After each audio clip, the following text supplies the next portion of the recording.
Ciao ragazzi, io sono Riccardo, bentornati nel mio canale YouTube. Oggi vi farò conoscere questo endoscopio professionale della KZIE, modello KZ300 con batteria integrata e tripla fotocamera. Adesso lo guarderemo per bene, guarderemo tutte le sue funzioni, la risoluzione che ci permette di ottenere, insomma tutto quello che si può fare con questo tipo di endoscopio dotato appunto di 3 telecamere. Vi ricordo che è un prodotto professionale, vi lascerò il link giù nel primo commento e nella descrizione, in modo da poterlo vedere per bene su internet. Esistono anche delle versioni con una sola lente, in quel caso il prezzo è circa 100 euro, questo invece costa poco più di 200 euro, non ricordo di preciso. Comunque andate a guardare giù nel primo commento nella descrizione, se riesco a ottenere un codice di sconto meglio ancora. Comunque mettiamolo sul bancone e osserviamolo per bene.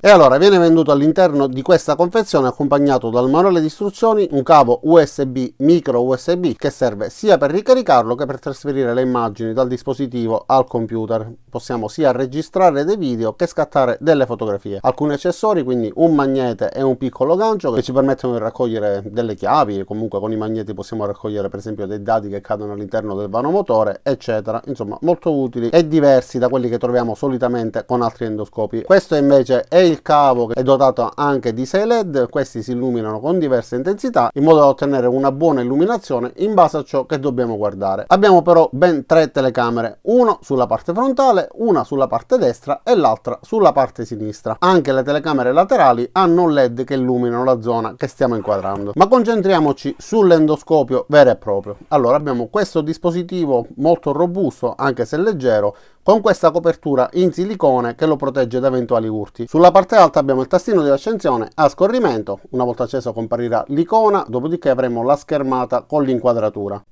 Questa è la rotellina per aumentare e diminuire l'intensità luminosa dei LED e per spegnerlo basterà riportare questo tastino verso destra.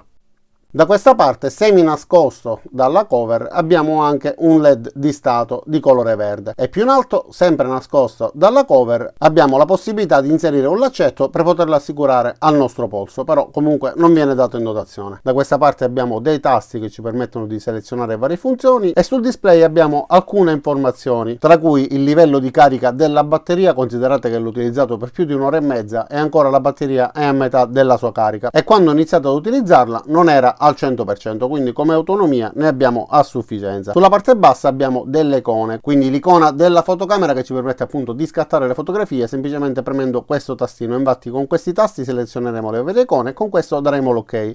Con quest'altro invece torneremo indietro, quindi se io lo premo in questo momento scatto una foto e viene salvata nella memory card che si trova nella parte superiore. Infatti come vedete c'è questo slot che ci permette appunto di salvare file, poi possiamo trasferirli tramite cavo USB che va inserito da questa parte, oppure possiamo inserire la scheda all'interno dello slot del nostro PC. L'icona successiva invece è quella di una telecamera, quindi ci permette di registrare. Se io premo questo tastino in alto compare il conto dei secondi che scorrono e quindi il tempo di registrazione dell'intero filmato, però ovviamente non viene registrata la voce. Stacchiamo, in questo caso il video è già stato salvato nella memoria. Scorrendo sull'icona successiva entreremo nella galleria delle immagini che vedremo fra poco.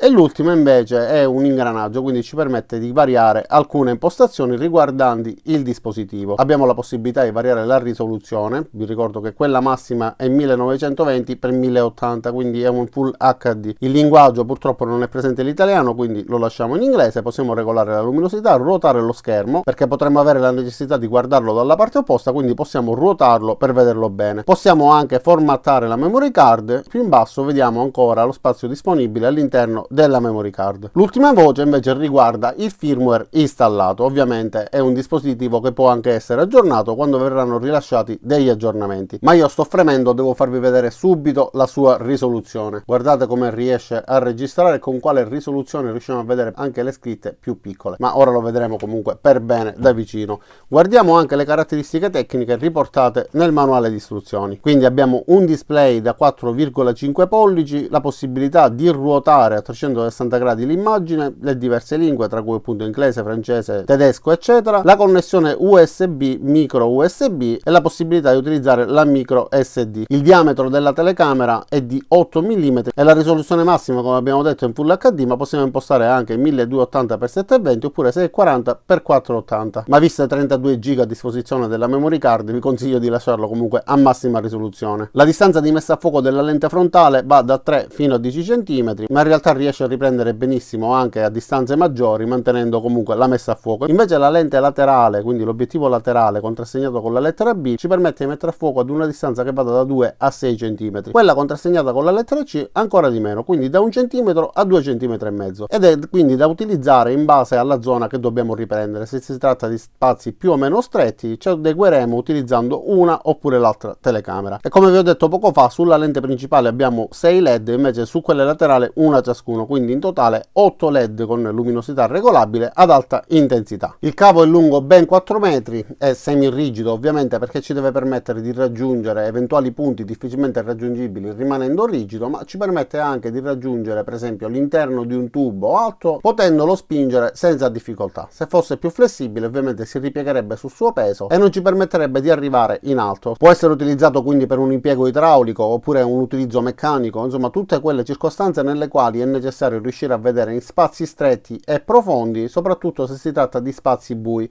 oppure come ho detto all'inizio, per esempio per raccogliere delle chiavi o qualcosa che sia caduto in profondità all'interno di un tombino, all'interno del vano motore, eccetera. Adesso guardiamo l'estremità di questa fotocamera. Allora abbiamo una piccola ghiera che come vedete sporge leggermente rispetto al vetrino e quindi ci permette di proteggerlo da eventuali urti. E come vi dicevo, a differenza di tanti altri accessori che avete visto finora nelle altre recensioni di endoscopi qua nel mio canale, questi accessori hanno una filettatura. Quindi per esempio questo col gancio, se dovessimo utilizzarlo per sollevare qualcosa di relativamente pesante, quindi un mazzo di chiavi o qualcosa comunque che abbia un peso non indifferente, non c'è il rischio che si possa sfilare mentre lo tiriamo verso su. E come vedete si riesce a vedere nonostante l'accessorio, quindi a raggiungere l'eventuale punto dove abbiamo l'oggetto da raccogliere. A proposito di messa a fuoco, guardate, anche se c'è l'accessorio si riesce a mettere a fuoco anche da lontano. La calamita in questo accessorio ha anche una buona forza magnetica. Per esempio se io provo a sollevare questo dado, come vedete questa vite riesco a sollevarla senza alcun problema, quindi se mi fosse caduta all'interno del vano motore,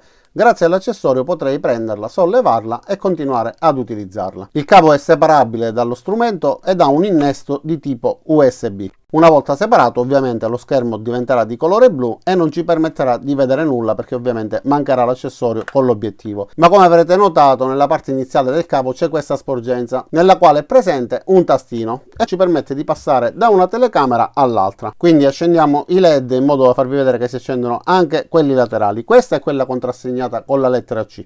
Questa è la principale contrassegnata con la lettera A, da questa parte invece abbiamo quella contrassegnata con la lettera B. Premendo il tastino passeremo dalla lettera A alla lettera B, quindi utilizzeremo quest'altra telecamera e sul display vedrete inquadrati gli utensili che sono di fronte a me anziché l'alveare che c'è alla mia destra. Ok, quindi come avete visto, passando anche la mano da questa parte, quindi lateralmente, riusciamo a vedere anche in questo caso con un'ottima definizione. Adesso lo ruoto in questo modo. State vedendo la mia felpa, ma se io premo il tastino vedrete nuovamente gli attrezzi di fronte a me, quindi riusciamo ad avere una visione da entrambi i lati. E in entrambi i lati, come potete vedere, abbiamo questo LED che ci permette di illuminare e di regolare anche in questo caso l'intensità luminosa. E voi direte, ma a cosa possono servire 3 telecamere in un endoscopio? Possono servire a tantissimi utilizzi. Per esempio all'interno di un cilindro, in un motore, possiamo guardare sia il pistone, possiamo guardare l'interno del cilindro, quindi le pareti, possiamo guardare le valvole, si può guardare la filettatura, quindi tutto ciò che non riusciamo a vedere utilizzando la telecamera frontale. Adesso vi farò un esempio utilizzando questa vecchia cassa audio e riesco ad inquadrare di fronte, quindi vedere tutti i cavi, ma se io volessi vedere queste viti, in questo modo non riesco a vederle per bene perché ho difficoltà. Oppure questi fori che sono sulla parte alta dove andrebbe avvitata la cassa, quindi posso cambiare inquadratura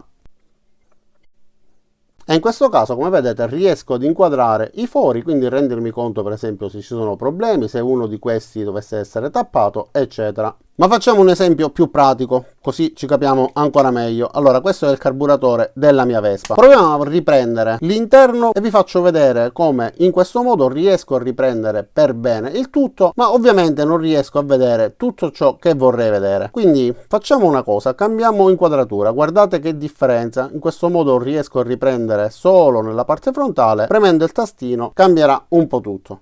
Allora, come vedete, in questo caso riesco a riprendere tutto, riesco a vedere se ci sono eventuali ostruzioni. Guardate ragazzi, che abisso, che differenza.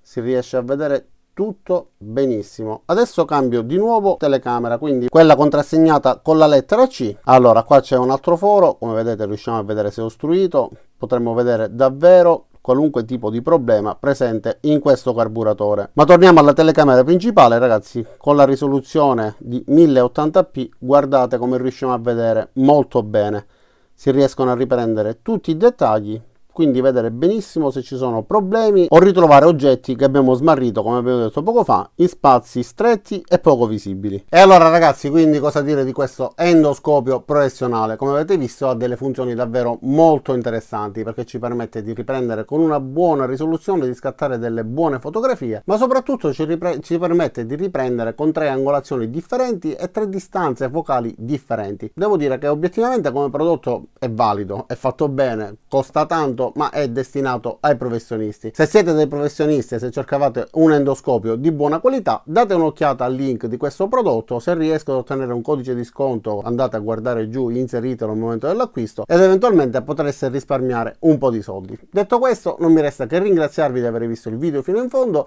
Vi invito ad iscrivervi al mio canale, mettere mi piace al video se vi è piaciuto o l'avete ritenuto utile, cliccate sulla campanella qua giù per attivare le notifiche e ci vediamo ai miei prossimi caricamenti.